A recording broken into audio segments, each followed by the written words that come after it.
loosen your embroidery ring and take it out. And flip it, making sure your art is faced up, flip it face down. And we're going to fold this back the same way we did the paper in the beginning so that we figured out where our art went. So I'm going to fold, leaving about, what is that, a ½ inch to an inch at the top. Get a piece of ribbon. I found ribbon that matched one of the colors in the design, so it looks nice. And cut the ribbon a little bit bigger than your fabric, so it's sticking out on the ends. Just like that. I don't know if you can see it. Okay. So now I want to fold the top of this. Think of it as like an envelope. I'm going to fold this up with the ribbon at the top. And there are straight pins on the cart.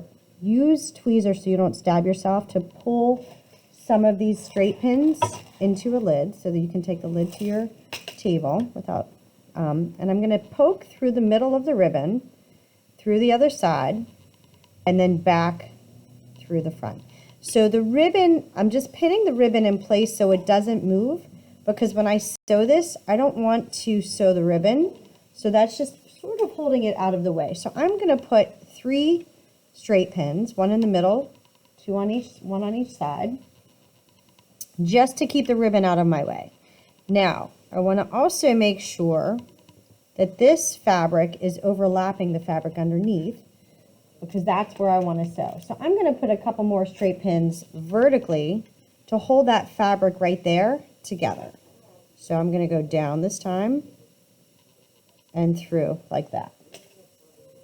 And if you have a hard time pinning it, just let me know. I can come around and help and do that. So now I'm ready to sew straight across, ideally along those dots.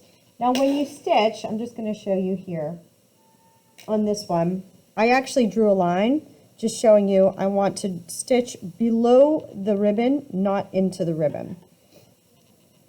So you can see here, I have a student that already did this. They used white ribbon. So they stitched across. These stitches are kind of big, but that's okay for the drawstring part. So when I flip over, I now have my ribbon, which I can pull a little bit wider. Well, I can't because I got to take the pins out. So I'm going to take these out. Once you sew across, let's pull it this way. After you've sewn across, you're good. Now this student is still in progress, so they can tie a knot here. And so here's the front. Again, what I was trying to show you is I can now pull this ribbon a little bit. I don't need to. I want to keep that ribbon in there. That's my drawstring. Now I'm going to fold this so my art is on the inside in this direction. And now I'm going to sew straight down and straight across the bottom. When you do that, you want to make sure that your stitching, see how the stitching here at the top where the drawstring is a little bit bigger. That's okay. But on the sides, you want to make sure, let's just take this off. You want to make sure that your stitching is nice and tight. If it's not tight, when you put this right side out, when you're done, I'm going to turn this right side out. If it's not tight, you'll have gaps here on the side and potential holes. This student did a really nice job, so there's no issue. So this is the finished product. The last thing you're going to do here is take one of these clips. When I squeeze it closed, notice those circles align. You'll put ribbon between each side, here and here, and then you'll tie a knot. So in the end, if I squeeze and pull this down, this is the final product here. One last tip. Here's a student that chose to use white thread because they didn't want the thread to be seen. So here's the front.